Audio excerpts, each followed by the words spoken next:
ticker, and I was like, "Oh, we've been live for 5 minutes." No, we've been live for like 35 seconds, but that was just the intro. I want to say what's up to everybody watching the show. Welcome to the Gauntlet, part of the Sideline Sports Network.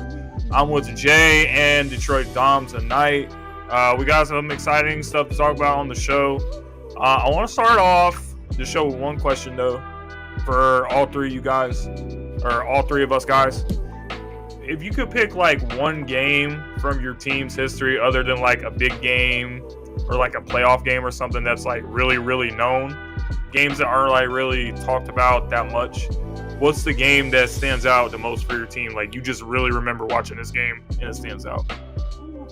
Oh, I would say 2000 and it's crazy because I watched it off and on because I was at work at the time, but undoubtedly and incidentally it was one of our worst seasons. We ended 2-14, but Monday Night Football opening week, the doubleheader. James, you may remember the first game was actually Eagles at Redskins. Well, the following game was Texans at Chargers, and Texans scored 24 unanswered points to win the game. And Wait, what year was it? 2013. 2013. And so, and one play that I remember distinctly was Brian Cushing's pick six that tied the game. Oh, bro, I remember that game. Yeah. Yeah, he made this sick. Like, he dropped back in coverage, and Phil Rivers didn't see him, and he makes this diving interception, and he runs it back for the score, and it stunned the San Diego crowd. Listen, that point of time, that was when J.J. Watt was, like, unstoppable, J.J. Watt. So, I'm saying, like, J.J. Watt is so unfortunate because if he was playing with C.J. Stroud as his quarterback, the Texans would have been, like, a serious team. Like, they're still good. They're still good now, but I'm saying, like, if you had J.J. Watt on this team, bro, with the other guy they drafted from Alabama.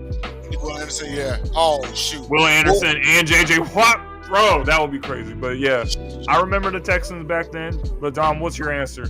What's one of the Lions games? It was Thanksgiving. Oh, God. How many years ago was that? Is it when they beat the Eagles' ass on Thanksgiving? No, that is a good nominee, though, because that was actually the first year of my family. That was Chip Kelly's last season, I think. Yeah, that I do remember that game well because that was the first year of our Thanksgiving tradition of going to the buffet for dinner instead of my mom cooking. But no, the one I remember even more than that, although no, I can't remember the year, might have been like the year before that. So like 20, oh God, I can't even remember. We played the Bears, and it was the only Thanksgiving game I've been to other than Bears last season. But I had a poster board signed, and it said, "Tonight we dine on Cutler," and we absolutely beat the piss out of the Bears. It was like 35-10, and my ex-fiance almost got in a fist fight with some Bears fans. She was talking smack, crazy, and they were not having it, so she grabbed one of their bags of popcorn. I'm talking full bag, and it was not a small bag. It just dumped it on this bitch, and it was fucking hilarious. I had to hold her back. Some fat dude from Chicago had to hold his girlfriend back. It was a good time. Oh, man. Yeah, that's a crazy... Okay, so... And nobody went to jail? That's a good pick. I escorted. I pretty much snatched her up like full Nelson style and was like, walk. And don't stop walking until there's no steps in front of you. That was Ladies and gentlemen, one of the last home games I went to. Sideline Sports does not condone the actions of Dom DeRubeis. So don't blame us. Don't blame us for anything that happens. Do as I say, not as I do. If I can't be a shining example, let me be your cautionary tale. I'm just putting the message out there. It's not on us. Rules for thee, not for me. Man, there's a lot of Eagles games that comes to mind. But for some reason, the one I'm thinking about is against Dom's team. Because it was in the snow in 2013. Oh! When LaShawn McCoy was just like... crazy that game. He went crazy in that game, bro. Like, and I just remember him hurtling over dudes in the snow and, like, scoring a long-ass touchdown. So, yeah, it's definitely that game for me. Yeah, me and my buddies had a Manuary that game. So, like, either before the game or after the game, we went outside and played snow football. It was a blast. I know one... This probably ranks low in like Eagles history, but it's just funny. I'm gonna bring it up. But It was a Monday Night Football game again. Eagles Redskins, and the Redskins were jaw-jacking before the game. There was almost fights between them and the Eagles. And then opening play, Vic goes deep to DJ for 6, and it was like you know what they call the name of that game? Huh? Monday Night Massacre. That's what it's known as in the Eagles, because Michael Vick and Deshaun Jackson went crazy in that game. I think they hung 40 plus in the first half, but that opening touchdown, They put 59 in the first half. I was like, dude, man, you knew what time it was with that touchdown. I was like, this is about to be a blowout. Have you met Deshaun Jackson's bastard son? His name is Jameson Williams. He's having quite a season. Yep. Jameson Williams. I actually just picked him up on my team because I traded him to I traded him to Jay that has AJ Brown, and I get a first-round pick next year. My season isn't going the way I wanted it to. I'm 0-4, but I'm probably looking good because I had what's his name from Atlanta last night, Drake London. Dude, last week. I should have won last week, man. I was like, man, come on, James. We got to do it, man. We got to rip the gun. You know what would be crazy, though? What if I, ran the table, though, and I finished with, only 4 losses? It'd be like me and you in the championship or something. and we had the – I don't know. What was your That'd be crazy. But you really needed a receiver because you lost Rice. Right, so yeah.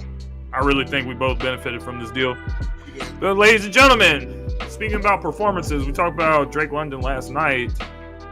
He had a big game in Kirk Cousins' game-winning drive in overtime to beat the Tampa Bay Buccaneers as JJ joins the show. What's up, JJ? What's up? So, full disclosure, my cousin is still here. He's getting ready to leave, so you might see me dip in and dip out. Okay, you're good, bro. I just wanted to give you an introduction real quick. We're just now starting with Gauntlet Grinder. Oh, is it my... Okay. Are you asking me what my grinders are? All right, I think he just froze up. Can you hear me?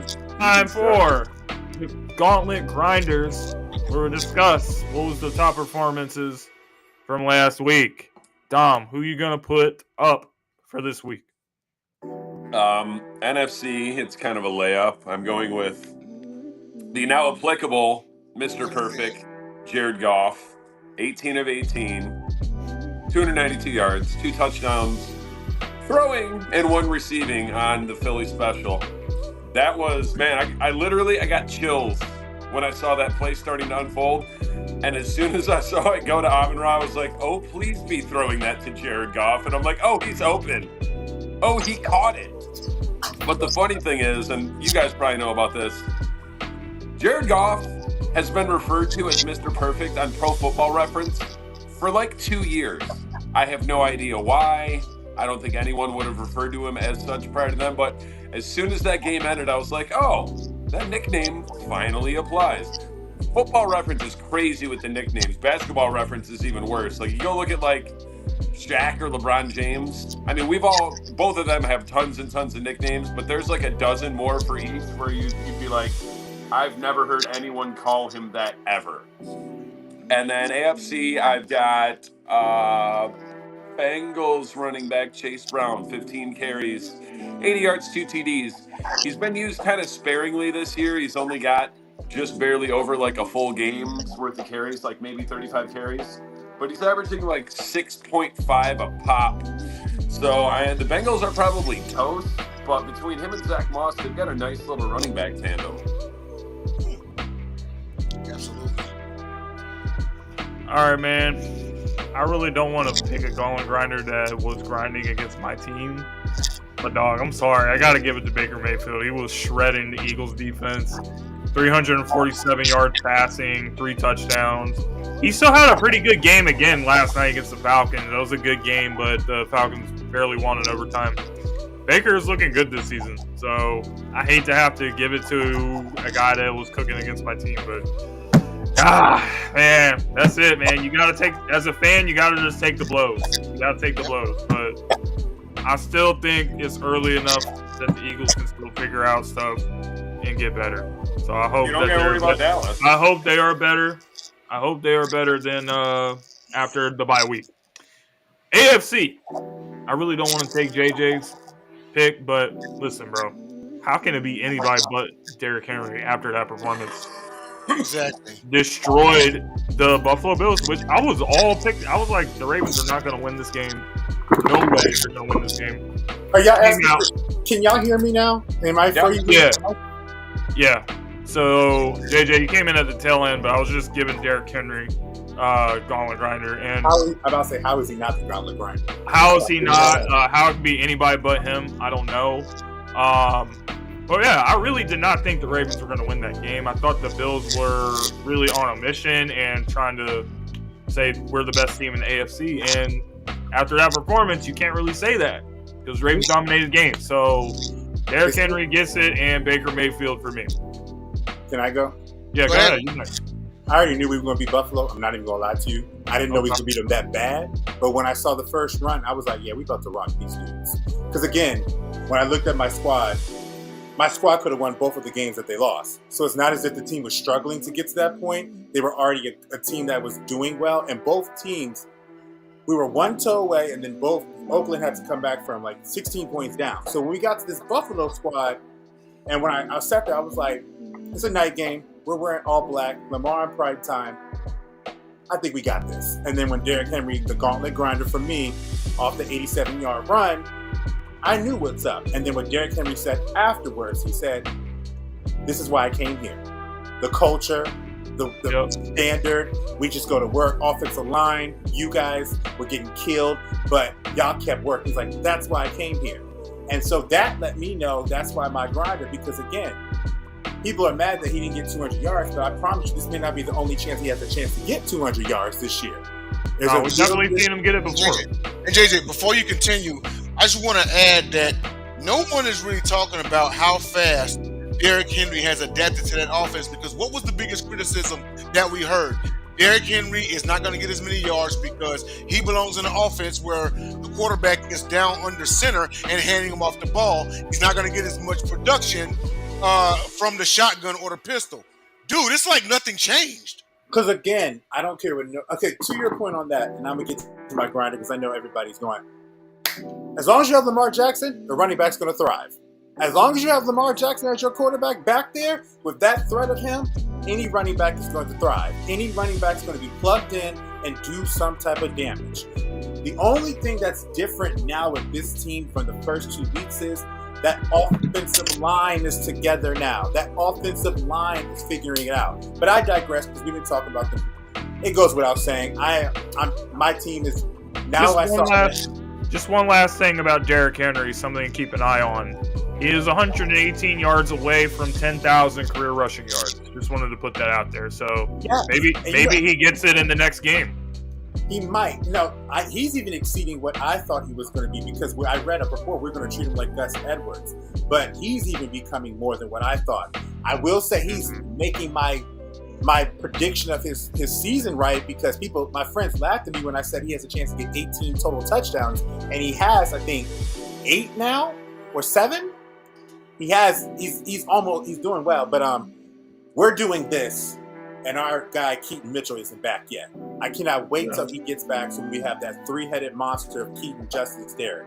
But on the NFC side, I have to give it to Kirk Cousins. For the simple fact that that's last week. I'm tripping.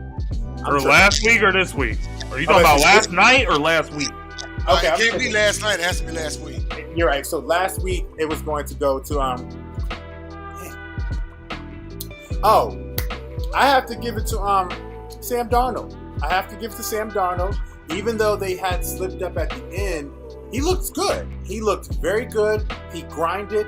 He made a couple mistakes, but he rebounded. And the biggest thing that you notice about guys that doesn't know if they've grown or not is if they recover from a mistake. In the past, if he would have made a mistake, you would have heard him say he was seeing ghosts. He's not doing that anymore. He kept grinding, he kept doing, and he found his receivers. Shout out to Justin Jefferson for that one-handed catch that probably shouldn't have been a touchdown.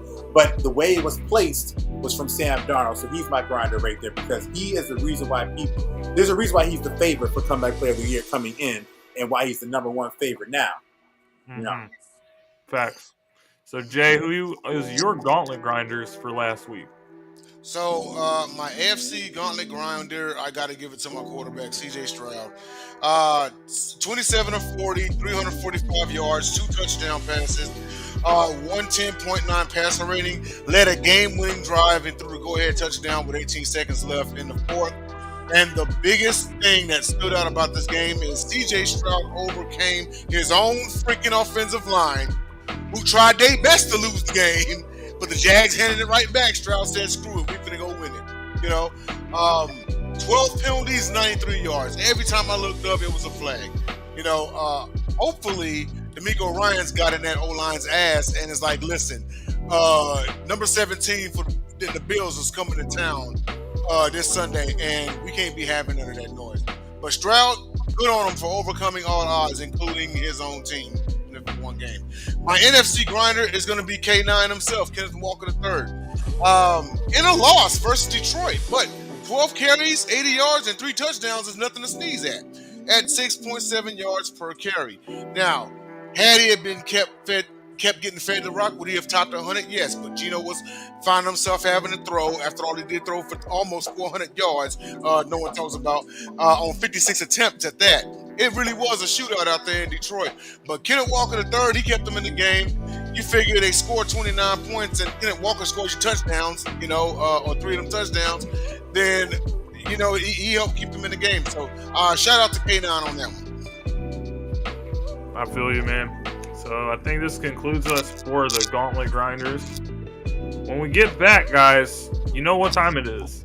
It's time for the Sports Morons of the Week. So we got to get something off our chest, man. Now's the time to do it.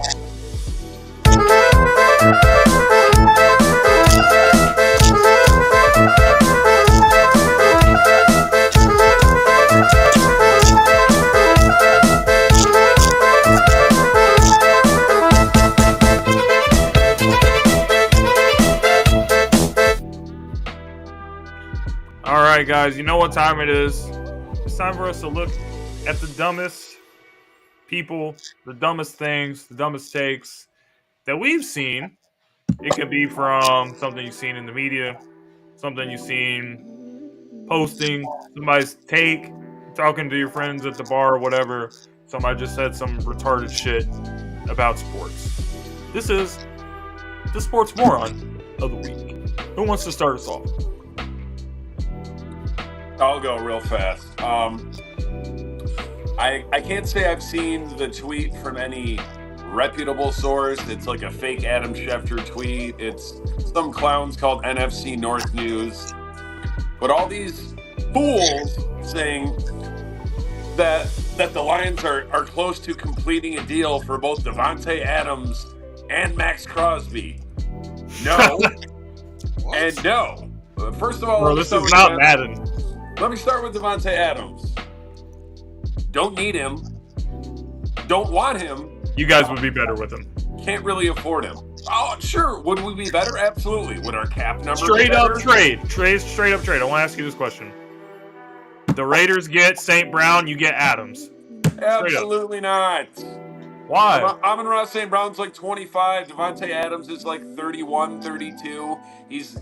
I wouldn't say he's necessarily in the twilight of his career, but it's not the Davante Adams that he was. And, anyone... I think he's still top 5.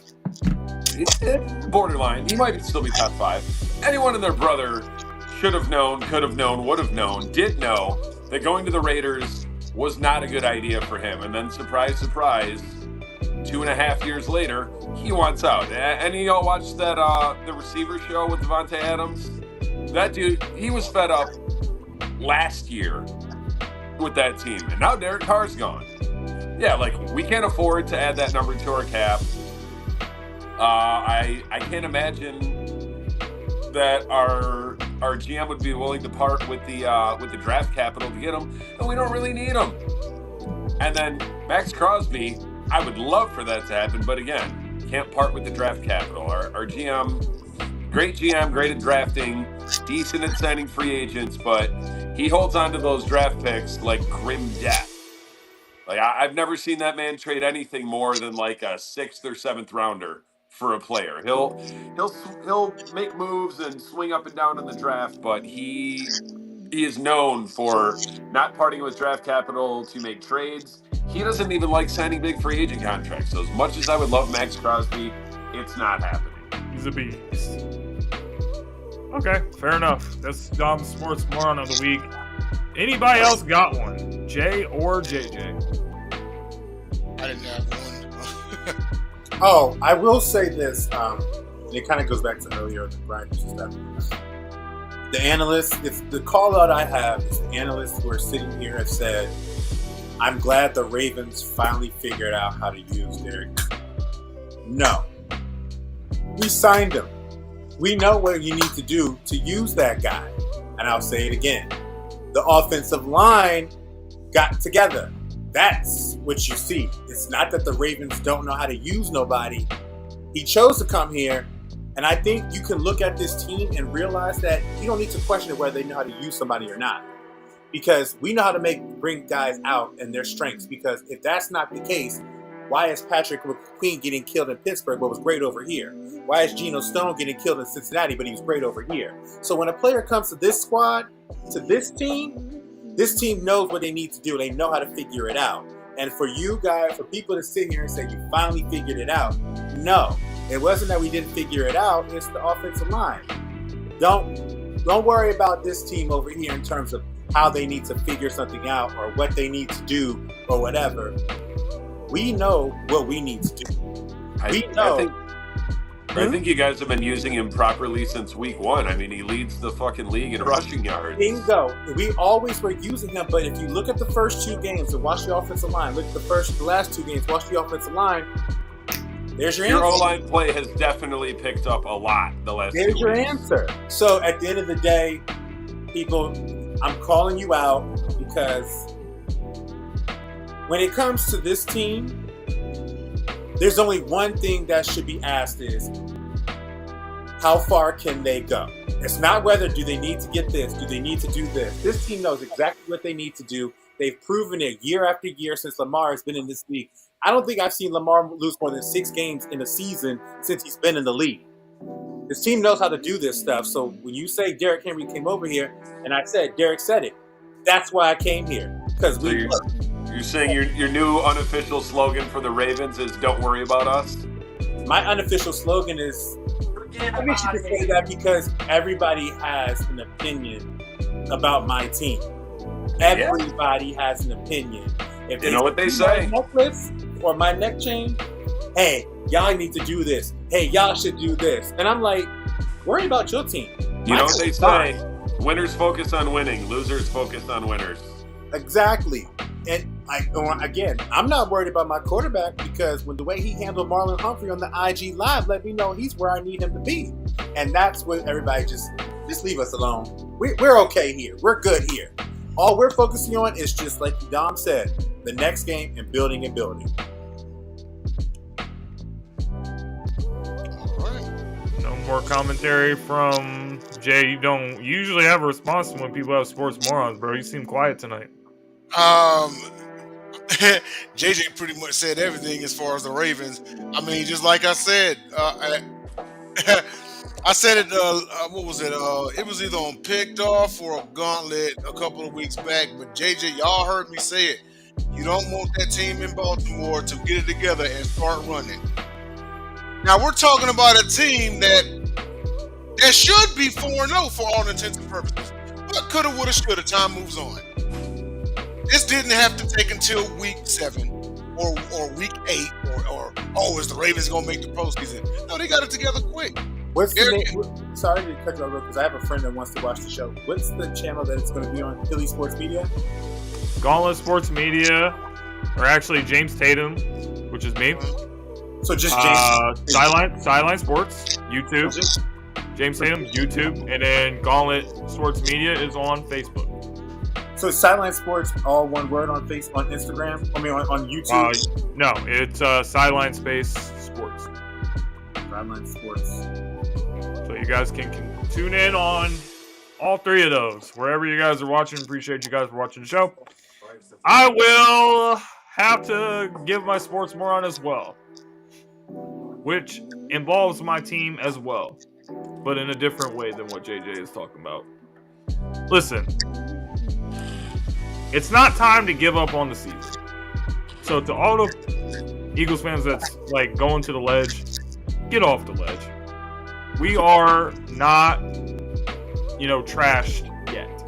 All right, we still got time that we can fix the team. But whatever happens when they come out from the bye week is really going to tell us the truth. And we continue to have all the same problems. Who do you guys play next week? Even when the Cleveland Browns at home. Oh, you're good.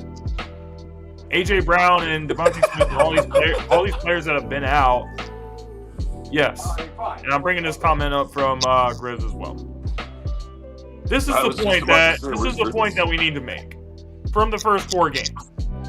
Yes, Jalen Hurts has been turning the ball over. Jalen Hurts needs to play way better. This is not the Jalen Hurts that we know. The Jalen Hurts that we know is the guy that took us to the Super Bowl. The Jalen Hurts that we know is the guy that led this team and played at an extremely high level. This is a guy that was playing better than Patrick Mahomes in the Super Bowl. And just throwing bombs out there and using his legs like a place. Something's not looking right with him. And I don't really know if he trusts the coach. And I don't know, based off the way last season ended and how this season has started, everyone would be warranted to say that Nick Sirianni should not be trusted with this team. Think what's the talent on this team. So you add Saquon Barkley to a team that was already in the Super Bowl 2 years ago. This is not acceptable to come out in these games and have this team just looking completely unprepared. They look like they had no idea what they were doing against the Tampa Bay Buccaneers. And they got down 24-0 so fast. I haven't seen that in a long time. I haven't seen that at the end of last season. I haven't seen that probably since Chip Kelly was here. Forget about the last 5 games of last year and the playoffs. But it was different. It was a collapse at the end of the season. I'm talking about first quarter, the game's just over, pretty much. I'm talking about I haven't seen that in a long time. I've seen a lot of bad performances, but that one was different. That one was okay. There's definitely a serious problem that has to be addressed. So, this is it. If Nick Sirianni fails with this team, there's no excuses for this team because you look at the talents on this roster. This is one of the best rosters that we have in the NFL, and you're looking like a joke out there. Having this team with this talent and just being so completely oblivious and unprepared, that is just not acceptable. And that's it. Yeah, he's taking a lot of heat. Sirianni's taking a lot. He deserves it. But there is something to be said, though, when AJ's not there to when AJ is there. Yeah, I was going to say, go look at the splits and the offensive points per game. When you don't have AJ Brown, it's 15 points a game, y'all average. It's what for me. I'm watching the games, and I notice when he is in trouble and AJ's not out there, that's when the mistakes happen. Because you watch his face, it's like he's always looking to see if he's there. And then when he is in trouble, when AJ's around, as soon as he finds him, he throws it. He knows AJ's going to make a play. So I do think that there is something to notice about him when he's not there. I do. I think the person that really can help him is Saquon, because I think he is the most consistent person on that offense. Yeah, I was going to say, no team is the same when their star receiver is out, but it's not like you have no one else. You have Devontae Smith. You have Saquon. You have Dallas Goedert. Yeah. It's honestly Hurts has just got to play a little bit better, and Sirianni has got to coach a little bit better.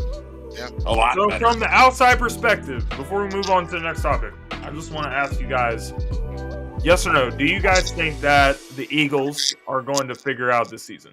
Or do you think that it's going down the drain? I think it'll iron itself out once division play starts. They typically find a way to figure it out. Now I know you got the Commanders. I still think the Eagles can still get it together and win the division. Okay. Sometimes teams have slow starts. It is what it is, But that's not saying the season is dead. Just put it on them. I mean, the Ravens just did it.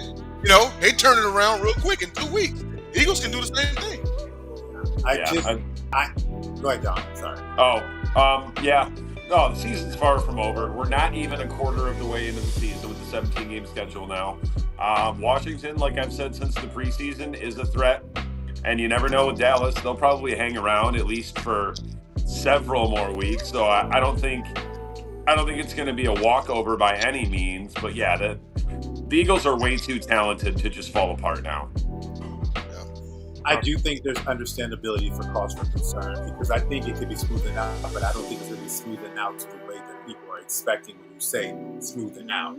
Because I'm also factoring in, this is not just something that just came out of nowhere. This team had the same kind of struggle on offense when last year. And what I keep hearing now every day is that A.J. Brown and attitude. I keep hearing those two words together with him, and I don't know. AJ hasn't been on the field since week 1, though. True, but what I'm saying is, I think there's more to that story than what is being broadcasted because of what happened last year, and then how the ended season, and then how coming in. I think he's hurt, but I think that there is some things that need to be smoothened out with him. And I would not be surprised if what happened to Tennessee could happen to Philly because it seems like the same thing is happening again because Titans fans are even sitting here saying, yep, I've seen this. Yep, I kind of understand what's going on here in regards to him. So that is the only concern that will stopping me from saying this is going to be smoothed out entirely. Is the team great? Yes. Is the roster phenomenal? Yes. Is Jalen a good quarterback? Yes. But there is a little bit of tension can turn into a virus. A little bit of uncomfortability can turn into a virus. And if it turns into a virus, it's hard to stop that virus. And that's what I need to figure out with the whole A.J. Brown dynamic situation. I don't think A.J. is that upset. I just think, there was rumors last year right along the same lines about how he was, discontented, pissed off, not getting enough targets, and he squashed all that. He came back the next week and had a phenomenal game. He had a streak of 7 games after those complaints of having the most targets and becoming the only person that Jalen looks for after those complaints. They did sign A.J. Brown this offseason to another extension, though. Yep. So if they were going to consider getting rid of him, I don't think that would have happened. I mean, that's the only reason I say that. I'm about to say, at the end of the day, Cleveland's trying to find a way to get out Deshaun Watson. So if a team wants to find a way, they might hire their lawyers to relook that language and find a way. Yeah, but AJ has performed much better for us than what Deshaun has for Cleveland. Agreed, but I'm also thinking about if you can find a way through a contract. If you find a contract, there's a way. But I don't think it's. I don't think it's to that point. I will say that.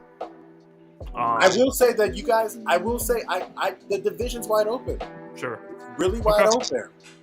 You know what, man? It's something we'll have to monitor through the season, but really interested to get your guys' takes about that. So thanks for joining in the conversation. I'll let y'all know because I think in the next 2 weeks after this week, we play them and y'all.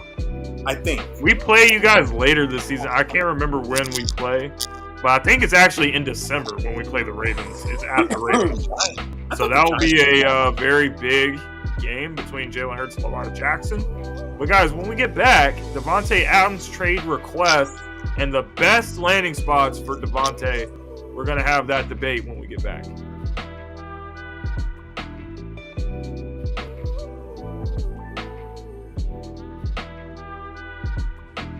Thank you guys so much for tuning in to the Gauntlet, part of the Sideline Sports Network. We're talking everything about the NFL and have our own fun with it, man. So really good debates on the last segment with Sports One of the Week. But time for another debate.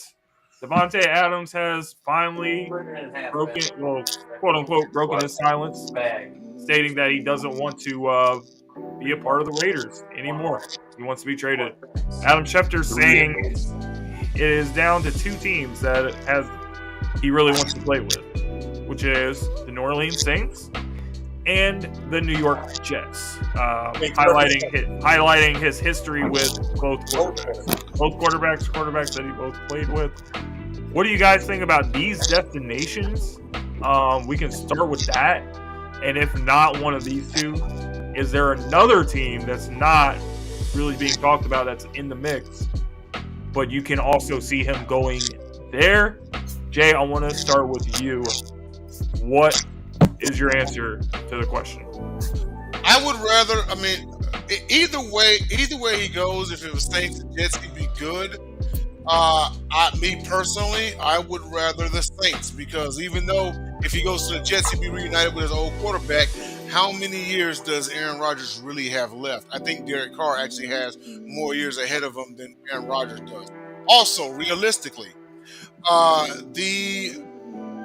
the Raiders, because it's general practice that you try not to trade within the conference, and you damn sure don't trade within the division. Now, have we seen trades within the conference before? Sure, if the deal is enticing enough. Well, but they would much rather deal him to the Saints than the Jets, because it's the same conference. But with the Saints, Davante might be the missing piece. Who knows? You know, I know they have. He could also be that for the Jets. He could be, and I know the Saints have. They have Shaheed, they have Chris Olave there. They hadn't had a real superstar receiver like that since Michael Thomas, and we know he flamed out once he got his money. Davante, I think. Was Dom the person that used to call Michael Thomas Slant Boy? Correct. Yes, that was Slant Boy. That's pretty disrespectful, but yeah. That was Slant Boy. But I'll end it by saying this. Me personally, I'd rather see him go to the Saints, reunite him with his best friend. The Raiders did him dirty by bringing him in and then trading his best friend away after a year. And I know football is not about, personal shit and all of that. Okay, I get it, all right? But if I'm going to the bare bones about this, Rodgers probably has 2 years left. Carr probably has more than that. And also, you don't want to trade them within the same conference. In conclusion, I say New Orleans. Okay. Honestly, I'm not mad at that response. JJ or Dom? The question was, obviously the Saints and the Jets were listed as the teams that are his top teams that he wants to go to. Do you see him as a better fit there, or is there another team that's not in the mix that you want to mention for Davante Adams? You want to go, JJ, or you want me to go? I was going to go after you, man. Okay. Honestly, I'm going C other. I'm not saying that the Saints nor the Jets are a bad fit, but it's like, okay, the Saints. Obviously, I understand the connection that Davante has with the Saints and the Jets, both former quarterbacks of Davante Adams. But the Saints already have Chris Olave. They already have Shaheed. Their offense has proven to be more than capable of putting up a ton of points without Davante Adams. Jets, kind of the same thing, although I'm hearing now that any sort of trade might involve Garrett Wilson, because honestly, you've already got Garrett Wilson, you've got Aaron Rodgers' boy, Alan Lazard, and, for one out of every 3 games that Mike Williams is healthy, I don't think the Jets need him either. I'm thinking more like the other teams that are apparently on the outside looking in. Apparently Dallas has been officially crossed off the list, although they could use him. However, their problem is running the ball, not passing it. They're 32nd. That's dead last, sports fans. That's dead last in the league in rushing yards. I'm thinking more like the Bills or the Steelers. Those are 2 names that I had heard. Those are 2 good ones, too. The Steelers would like to make that move. I don't know. The only thing I will say is that I don't think the Jets are going to trade Garrett Wilson. I think that if they want Davante, their plan is going to have a team where they keep Wilson as their second wide receiver, and then Adams will be the number 1. I would think that too. But it's like, as long as I also think the Jets would be willing to give a first-round pick for Davante Adams. Right, and maybe their backup running back. That guy's pretty sweet, too. Braylon Allen. Yeah. Right. I don't know. We'll see. I don't. I can tell you one thing, like I said during Sports Moron. He's not coming to the Lions.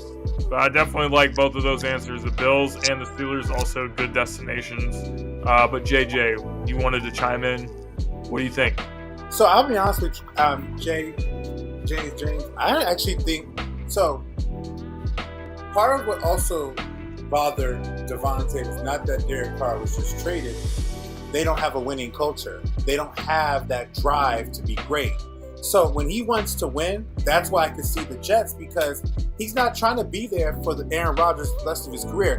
He wants a chance to win now with a person and a culture that is focused on the same thing. So that's why the Jets, in my opinion, make a lot of sense.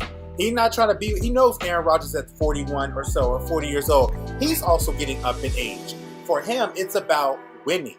I want to win. I don't like losing. So that's why I think the Jets are the good fit. The Saints are a decent fit, and as well, because at the end of the day, they can make it work. Good point, Grizz. They can make it work. Now,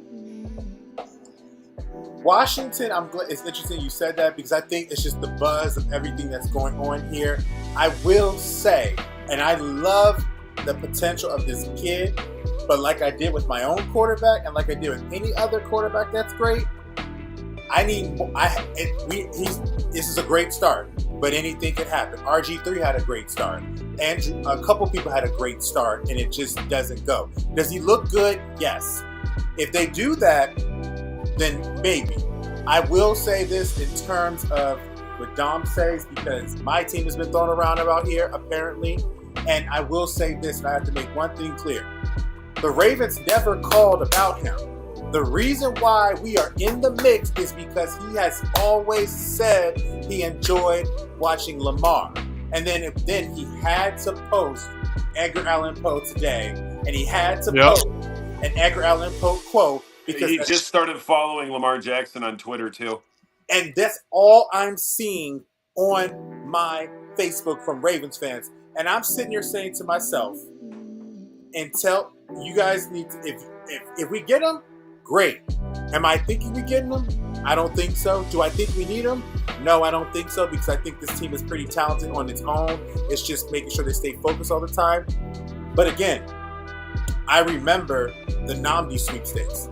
We were second to Philly, and there was a huge consensus saying I wish y'all would have won that one. No, but here's the thing.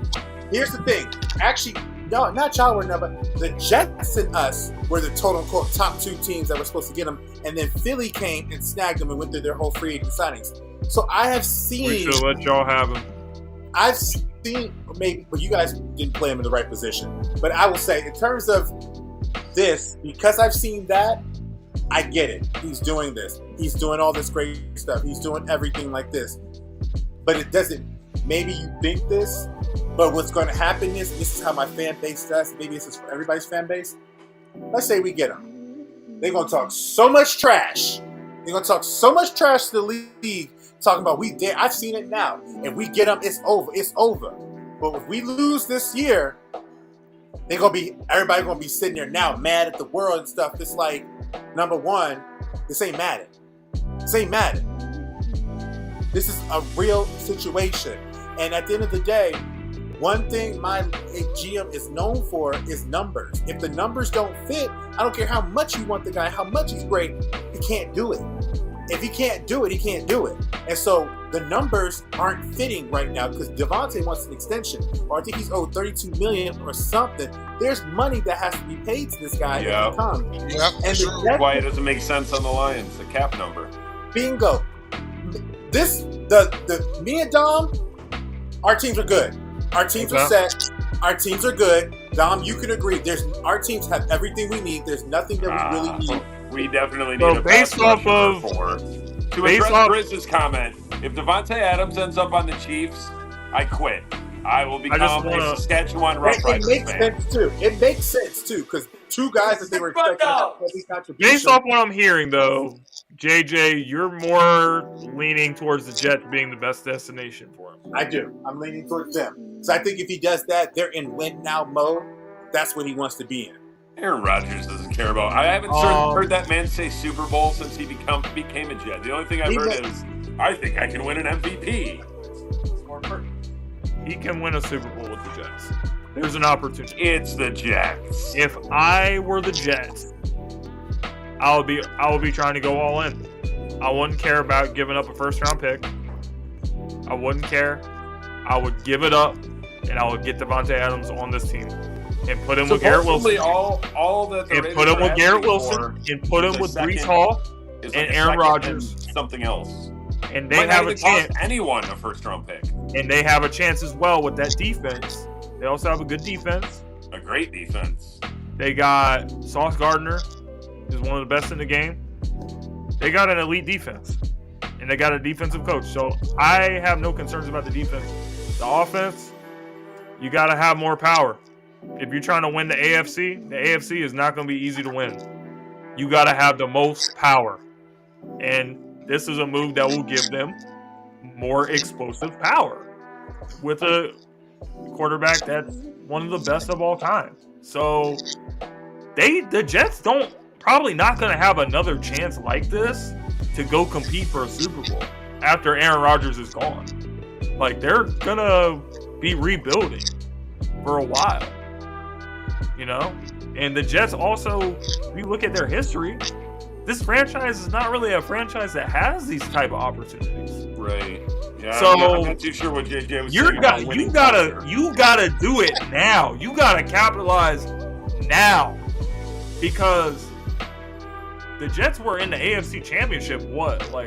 That seems like such a long time ago when they had Rex Ryan, Mark Sanchez. They actually were in the AFC Championship. That was like a decade ago almost. They pretty much haven't even been in the playoffs since then, from what I know. So, you know what? For a first this rounder, opportunity that the Jets have, I think they cannot afford to pass it up. Give up what you got to give up to get Davante Adams and get him in the building. Jets are my destination. especially if you want to throw in like a first rounder, because the Raiders, they have no long-term QB1, no quarterback of the future. Minshew is taking snaps. Nothing against Minshew. I think he's the best backup in the league, really. But at the same time, you got that boy coming out. Mania. Yeah. No faith in Aiden O'Connell. That man's got a spectacular mustache. So would you take him on the Lions? Would you take Aiden O'Connell on the Lions? As a backup, absolutely. Next year in the draft. Next year in the draft, you got the kid from Texas coming out, Quinn Ewers. You got some others coming out. You can use that pick. So for a first rounder, you know what? I think straight up for a first rounder, if I was the Jets, I'd do it. Straight up for a first rounder. Yeah, it might not even cost that, but a first rounder would certainly secure him. Yeah. They keep the players just straight up for a first rounder. I'm not mad at that. Piping fucking hot, dude. If that's what we gotta get, Scott Peach and if that's what you gotta get to get Davante Adams, give up a first rounder. Give it up. Fine and powder, but Send it in. Send it in. That's what I'm saying, man. All right, does that wrap us up for sports talk? Are we ready for the non-sports talk? Let's go. Ladies and gentlemen. Get fucking trippy. I thought long and hard about this one. It is time to talk about classic video games, which I didn't really define what's the criteria. So you guys can put your own criteria, whatever you think. I would say classic is anything from like PlayStation 1 and back. So like PlayStation. I can't get down with that, bro. Whoa, say ahead. Like, there's a lot of classic games from the PS2, bro. Yeah. Don't sleep. Go on back. Don't sleep, bro. Okay. GTA, I was gonna say hold two, on, but then I was bro. thinking GTA San Andreas has to be in this conversation, or Vice City. Like, those were the two games on the PS2. That was it. That was it for GTA. Like, I love GTA 5. I love all these other games, but for me, that was it, bro. Like, I just remember being in school, and I'll be in the computer lab, like, getting the cheat codes and using the school paper, and I got in trouble because I was using the school paper to get cheats. Yeah. That's how real it was, man. So it was. I love GTA, man, and the all-time meme of the dude where he's like, "Oh shit, here we go again." Like, yeah, that shit is never gonna die. Shout out to CJ, bro. So that's it. On the context of GTA, to your point, now if you're going to acknowledge GTA of Vice City and San Andreas, you have to give it up to GTA 3 because it literally revolutionized open world games. Literally, any game that's open world right now, it started with GTA 3. GTA 3 was the turning point in the series. With 3, it never looked back. Vice City, amazing. San Andreas, amazing. Me personally, I think the best one in the series is 4. But no, I'm not mad at those at all. As far as the GTAs. But my top 3 of all time classics, first of all, I got to go with Street Fighter 2. Revolutionized fighting games everywhere. At one point in time, and probably still is, the best-selling fighting game of all time. The original 8-12 World Warriors, well, the sequel to the original, I guess you could say. But, I mean, you know, when you look at the cultural impact that Ken and Ryu did, because James on Smash Brothers, I know Ryu's on there. Is Ken on there? I don't know. I was never a Street Fighter guy. I was never a big fan of the one-on-one fighting games. Listen, man, I also love fighting games too. So another one of mine would be Super Smash Brothers Melee. There's just something about that was on the GameCube, by the way. There's just some like having all these characters from all these games, and you can fight each other and you can fight your friends. I just think there's really like an appeal with that for me personally. So that's why I gotta put it up there. But it doesn't hit the same like without the GameCube controller. That's why on the Switch you can get a controller that looks like a GameCube controller, and I always use that to play Super Smash Bros. Just because it gives me the nostalgia. No, GameCube controller. There's 4 goddamn systems made by Nintendo before that game even came out. Yeah, the game is over 20-something years old. How can you say something that's not classic if it's over 20-something years old, bro? We're getting there. It's over. Okay. My second of all time is Tecmo Super Bowl NES. The original Tecmo Bowl, of course, is a cult classic. But also, we say Budokai 1 or 2. Yeah. Yes, sir. But Tecmo Super Bowl was the first to feature every team in the NFL. And I had played the original Tecmo Bowl, and I was like, man, this would be sweet if it had my orders on it. And then it did it. And for sure, it was an amazing game. Now you could jump, now you could dive, now you could had the Pro Bowl. Like, it was the closest to the real thing for its time period. Tecmo Super Bowl was ahead of its time. And the third one, yeah, I'm gonna say it, Def Jam Fight for NY. You got every freaking rapper in the industry duking it out. How could you not enjoy that? Def Jam Fight for NY, one of the best fighting games ever, and my third favorite game of all time. All right, y'all. Okay.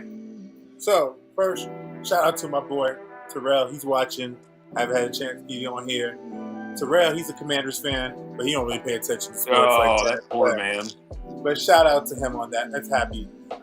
3 video games. Oh my gosh, I feel like we do this topic a lot, but it's always great to talk about. It's I'm definitely going to go Madden 02. Ooh, because Madden 02 was literally like one of the best memories I ever had playing PlayStation 2 in my entire life. Because I loved it. It was the first time go from PlayStation to PlayStation 2. It looks real. And then LT was one of my favorite guys, so I ran with the Chargers with Rodney Harrison, and back when they had Freddie Jones as tight end, Curtis Conway as the wide receiver, when he was dating Kelly Rowland. So much history comes with that Madden 02 that I love. Obviously, and I'm just putting them all together as one. If you know me, this should not come as a surprise. Right. Mortal Kombat is definitely on my list for every. That 1, 2, Shaolin Monks trilogy, Deception, Armageddon, Deadly Alliance, 9X, 11, New Era, and the Chaos Reigns. You name it, I love it because literally, it's iconic. I don't care what I remember watching them debut this racist one, and Megan Fox said, because we did play this game, all played this game as growing up, and it's one of the greatest games ever invented. It is one of the greatest games ever invented because the outfits are awesome, their moves are great, the fatalities is on point, The stage use is on point where you can throw people, the whoopsies, all of that is iconic. That is and then last but not least, I'm going to go Super Smash Brothers from N64. Super Smash Brothers for me because, or honestly, all of them. Super Smash Brothers is amazing. My favorite thing, the baseball bat. I used to love hitting home runs with the baseball bat. And honestly, that game is when I think about that, I literally remember being 13. I'm sorry, Mom. I'm pretty sure you knew this. But I really wasn't sick that one day you let me stay home. I just wanted to play the game at home all that day. And you let me go home. I wasn't really sick.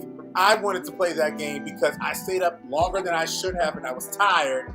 So I ain't gonna lie, I made up that I was sick. And he just exposed himself, ladies and gentlemen. I'm grown now. I can do that. See this? Yes, I definitely was there. And I think you knew it because you knew your children. But thank you because as soon as you went to go to job, let's go. I was playing the game. And an underrated honorable mention is GoldenEye. I love GoldenEye. And I love I just remember doing all of the missions, playing against each other, and then when they started bringing, you could use the tank and the helicopter.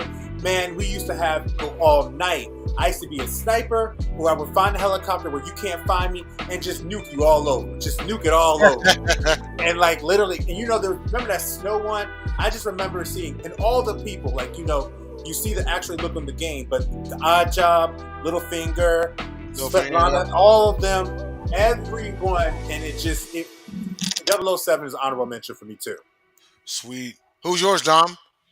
See, when I go last, my list gets longer. I got 5 of them now. I couldn't come up with 3 originally, but since JJ said 2002, NBA Live 02 for sure, because I was unbeatable on that game.